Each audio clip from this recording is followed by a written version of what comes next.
दोस्तों, गौतम बुद्ध जी के जीवन की यह एक छोटी सी कहानी आपको बताई जाएगी कि क्रोध क्या है और आप इसे कैसे खत्म कर सकते हैं। तो चलिए जानते हैं गौतम बुद्ध की इस शिक्षाप्रद कहानी से। अपने गुस्से को काबू में कैसे करें, जानिए गौतम बुद्ध की शिक्षाप्रद कहानी से।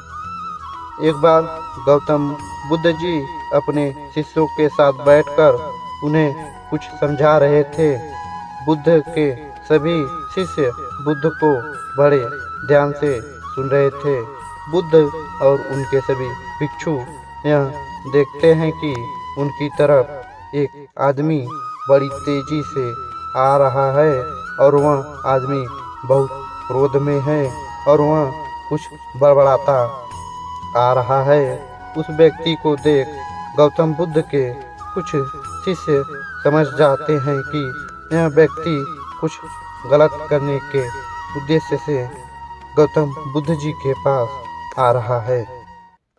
इसलिए गौतम बुद्ध जी के दो शिष्य दौड़कर उस आदमी के पास चले जाते हैं और उसे रोक लेते हैं और उस व्यक्ति से पूछते हैं कि तुम कौन हो और तुम्हें किसने मिलना है। वह व्यक्ति गौतम बुद्ध के शिष्यों से कहता है कि मेरे मार्ग से हट जाओ, आज मैं इस बुद्ध को सबक सिखाकर ही रहूँगा। उस व्यक्ति की बात सुन गौतम बुद्ध जी के शिष्य उस व्यक्ति को शांत करने की कोशिश करते हैं, पर वह व्यक्ति शांत नहीं होता है। बुद्ध उस व्यक्ति को देखते हैं और मुस्कुराते हैं और अपने शिष्यों से कहते हैं कि मेरे प्रिय भिक्षुओं, उसे आने दो मेरे पास, वह मुझसे कुछ कहना चाहता है।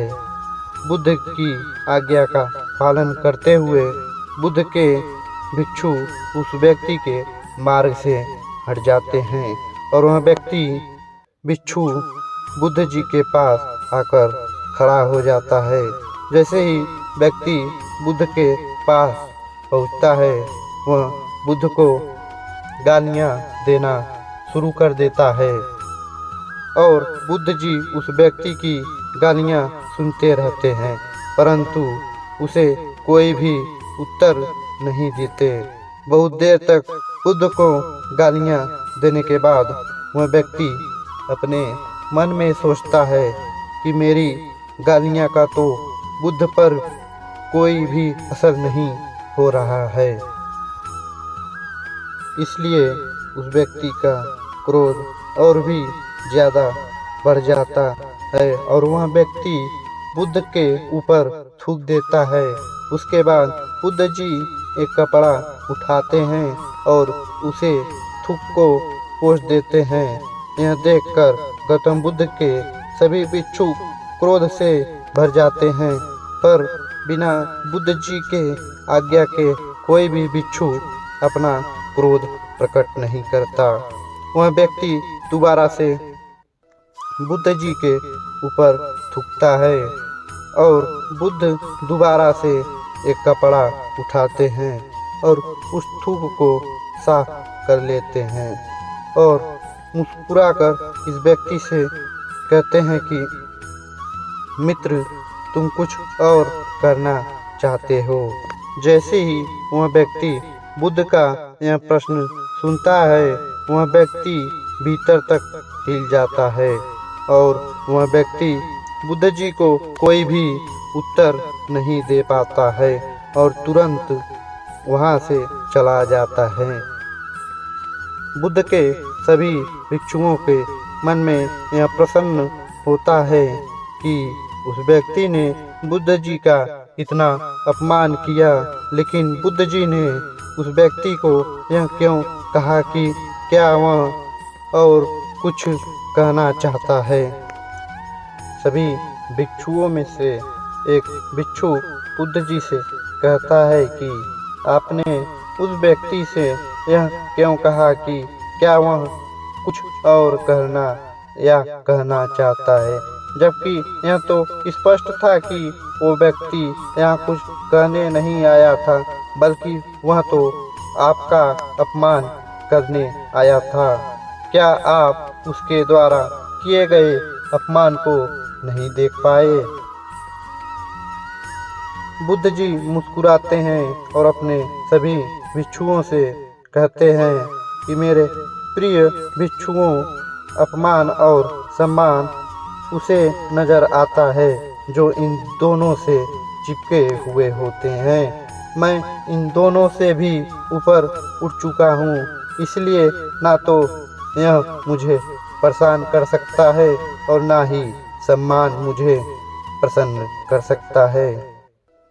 वह व्यक्ति बुद्ध जी का अपमान करके अपने घर तो चला जाता है, लेकिन पूरी रात सो नहीं पाता है।